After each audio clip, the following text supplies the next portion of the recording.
पुण्यश्लोक अहिल्यादेवी होळकर सोलापूर विद्यापीठात शनिवारी जागतिक योग दिनानिमित्त 38 महाराष्ट्र बटालियन एनसीसी कॅडेटच्या 600 विद्यार्थ्यांसह विद्यापीठातील अधिकारी आणि कर्मचाऱ्यांनी योग साधना केली। यावेळी विद्यापीठाच्या आरोग्य विज्ञान संकुलातील योग शिक्षकांनी उपस्थितांना प्रात्यक्षिकासह मार्गदर्शन केले। भारताने संपूर्ण विश्वाला दिलेले योग साधनेचे ज्ञान संवर्धित करण्यासाठी व्यापक प्रमाणात रुजवण्यासाठी आंतरराष्ट्रीय योग दिन साजरा केला जातो। यानिमित्त विद्यापीठाच्या दीक्षांत मैदानामध्ये सामूहिक योगाचे आयोजन करण्यात आले होते। विद्यापीठाचे कुलगुरू प्राध्यापक प्रकाश महानवर यांच्या मार्गदर्शनाखाली आयोजित या कार्यक्रमास प्रभारी कुलगुरू प्राध्यापक लक्ष्मीकांत दामा, प्रभारी कुलसचिव डॉक्टर अतुल लकडे, परीक्षा मंडळाचे संचालक डॉक्टर श्रीकांत अंधारे, राष्ट्रीय सेवा योजना विभागाचे संचालक डॉक्टर राजेंद्र बडजे यांच्यासह 38 महाराष्ट्र बटालियनचे अधिकारी कर्नल MD मुत्तप्पा, कर्नल देवानंद, सुभेदार AK ठाकूर, कॅप्टन भीमाशंकर वनमाने, सुभेदार वाघमारे, संतोष कांबळे, राठोड आदी उपस्थित होते। या योग साधना कार्यक्रमात डॉक्टर शालिनी मस्के आणि तृप्ती अवताडे यांनी योगाविषयी प्रात्यक्षिकासह मार्गदर्शन केले। यावेळी योग शिक्षिका स्नेहल पेंडसे यांच्या विद्यार्थ्यांनी योग भक्तीचे नृत्य सादर केले। योगाच्या या कार्यक्रमास विद्यापीठातील विद्यार्थी, शिक्षक, अधिकारी, कर्मचारी मोठ्या संख्येने उपस्थित होते।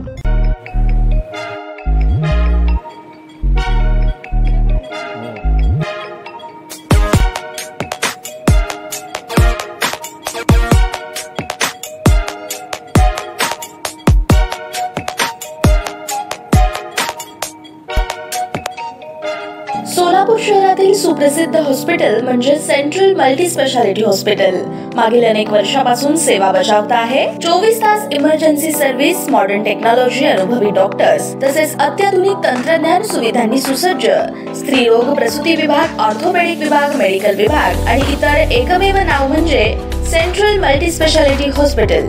पत्ता गणेशपेठ शॉपिंग सेंटर, मंगळवार बाजार, सोलापूर। ताज्या बातम्या पाहण्यासाठी प्राईम महाराष्ट्र न्यूज चॅनलला सबस्क्राईब करा।